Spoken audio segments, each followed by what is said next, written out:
Guys, welcome back to my YouTube channel study with Proton. इस topic में मैं आपको एरीन से एरोमेटिसिटी के फर्स्ट पार्ट के बारे में बताऊंगी। इसके कुछ लेक्चर्स में ये ख़त्म हो जाएगा, फिर इसका सेकेंड पार्ट बताऊंगी। So let's start. फर्स्ट इसमें हमारा टॉपिक क्या आता है, एरोमेटिक कंपाउंड्स क्या होते हैं। बेंजीन या फिर उसे अदर जो कंपाउंड को हम रिसेंबल करते हैं बेंजीन बनाने में, उसको हम एरोमेटिक कंपाउंड कहते हैं। अब बेंजोइट कंपाउंड को क्या कहते हैं, जो एरोमेटिक कंपाउंड जिसके अंदर एक या उससे ज़्यादा बेंजीन रिंग हो मॉलिक्यूल्स में, उसको हम बेंजोइट कंपाउंड कहते हैं। फॉर एग्जांपल जैसे मैंने ये ले लिया, बेंजीन के ऊपर CH3 लगा दिया, टोलिन है, फिनॉल है, क्लोरोबेंजीन है। अब हमारा आता है नॉन बेंजोइट कंपाउंड क्या होता है। एक सेकेंड।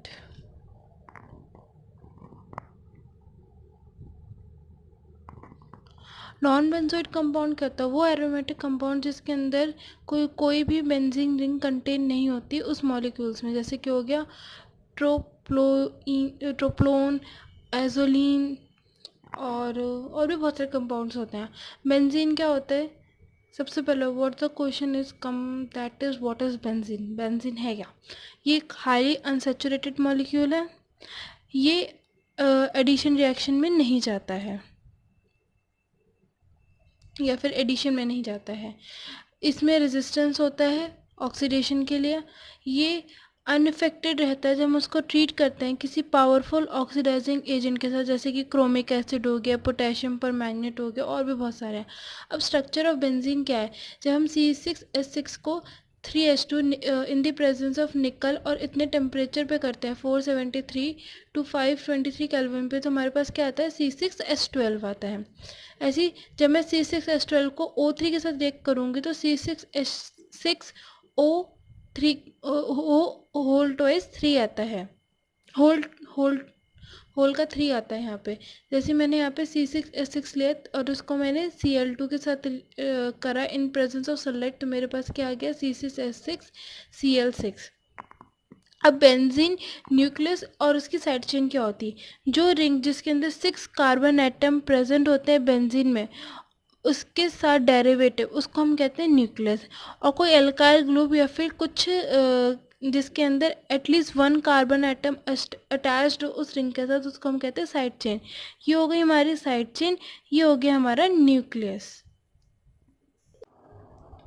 अब एलाइल ग्रुप्स क्या होता है, जो ग्रुप ऑब्टेन्ड होते हैं जब हम उसमें से रिमूव करते हैं एक या उससे ज़्यादा हाइड्रोजन एटम बेंजीन या फिर उसके डेरिवेटिव्स, उसको हम एलाइल ग्रुप्स कहते हैं। ये हमने इसको 12th में पढ़ा है, जैसे कि 1 हाइड्रोजन हटाते जाते हैं और उसमें एडिशन करते जाते हैं नए ग्रुप का, तो बेंजल, बेंजो, इस टाइप से जो हमारे प्रोडक्ट्स बनते हैं उसको हम एलाइल, मतलब इस टाइप की फॉर्म जो बनती है हमारी बेंजीन को एलाइल ग्रुप्स के फॉर्म में आती है। अब स्ट्रक्चर ऑफ बेंजीन क्या होता है, वहाँ पे क्लैरिटी के साथ समझ में नहीं आ रहा था तो मैंने यहाँ पे क्लैरिटी के साथ लिख दिया है। तो C6H6 जो हमारा, हम 3H2 के साथ रिएक्ट करते हैं दी रेंड निकल, टेम्परेचर हम इतने से इतना लेंगे, कितना, 473 to 523 केल्विन पर। जब हम उसे हीट करेंगे तो हमारे पास C6H12 आ जाएगा। ऐसे ही मैंने जब बेंजीन को O3 के साथ रिएक्ट किया तो मेरे पास ये प्रोडक्ट बन गया। ऐसे इसको जब मैंने सनलाइट के साथ रिएक्ट किया तो मेरे पास ये प्रोडक्ट बन गया। अब कैकोई स्ट्रक्चर क्या है, ये एक हमारा फ्रेंचलिस कैकोई है। इसने कब दिया था, 1865 में दिया था। इसने रिप्रेजेंट किया था जो हेक्सागोनल है, इसके 3 लोकलाइज्ड डबल बॉन्ड है। इसका ऑब्जेक्टिव ये था कैकोई स्ट्रक्चर का कि इसने ये प्रेडिक्ट किया था कि ओनली 1 मोनोसब्स्टिट्यूटेड प्रोडक्ट है और 2 उसके डिस्ट्रीब्यूटेड प्रोडक्ट्स हैं। जैसे कि देखो इस टाइप से मेरा इसने बना के दिखाया था कि क्लोरीन ऐसे है, तो इस टाइप से भी इसकी क्लोरीन होगी। इसने स्टेबिलिटी के बारे में बताया था, equivalence of C single bond C double bond के बारे में था। इन शॉर्ट में मैं इसकी थ्योरी बता देती हूँ कि क्या है। देखो इसने रिप्रेजेंट ये किया था, जब हेक्सागोनल जो हेक्सन है वो इसकी 3 लोकलाइज डबल बॉन्ड है, तो उसने एक्सप्लेन की थी जो नॉन एग्जिस्टेंस है हमारे 2 आइसोमेरिक ऑर्थो डायनाइट्रोबेंजीन में। इसने ये बताया था कि हिमसेल्फ में जो इसके 3 डबल बॉन्ड है वो ऑक्सीलेट करते हैं बैक एंड फोर्थ में बिटवीन किसके, एडजेसेंट पोजीशन के। ये जो स्ट्रक्चर है वो एक्सप्लेन नहीं कर पाया था किसकी, equivalence of C single bond in benzene में। तो इसका अनयूजुअल जो स्टेबिलिटी है रिंग्स की टुवर्ड्स ऑक्सीडाइजिंग एजेंट के लिए इसकी अनयूजुअल स्टेबिलिटी है। अब रेजोनेंस स्ट्रक्चर क्या होता है? रेजोनेंस स्ट्रक्चर ये होता है जब हमारा इस टाइप से फर्स्ट टू जो स्ट्रक्चर है वो क्या कोई नहीं दिया। अब इसमें देखो जो फर्स्ट और सेकंड है वो हमारा कोई स्ट्रक्चर ने दिया था, और इस टाइप से जो हमारे ये बने थे इसका जो पार्टीशन किया था उसने दीवार स्ट्रक्चर ने दिया था, तब जाके हमारे पास क्या बनकर आई थी? बेंजीन बनकर आई थी। इस ओवरकम करने ये जो उसकी ऑब्जेक्शन थी क्या कोई स्ट्रक्चर की, उसको ओवरकम करने के लिए रेजोनेंस थ्योरी आई थी। तो रिजल्ट में ये बताया था रेजोनेंस के बारे में कि 6 पाई इलेक्ट्रॉन्स होते हैं बेंजीन के, वो कम्प्लीटली डीलोकलाइज्ड होते हैं किसके? ओवर C6 एटम्स के। और जो डीलोकलाइजेशन है वो लीड क्या करती है? स्टेबिलिटी लीड करती है। जो स्टेबिलिटी है बेंजीन की कितने अबाउट किलो जूल की होती है? 150.6 किलो जूल। किसके बेसिस पे? On the basis of heat of hydrogenation. Result of delocalisation और सिंगल बॉन्ड का वो जितने होते हैं वो इक्विवेलेंट होते हैं।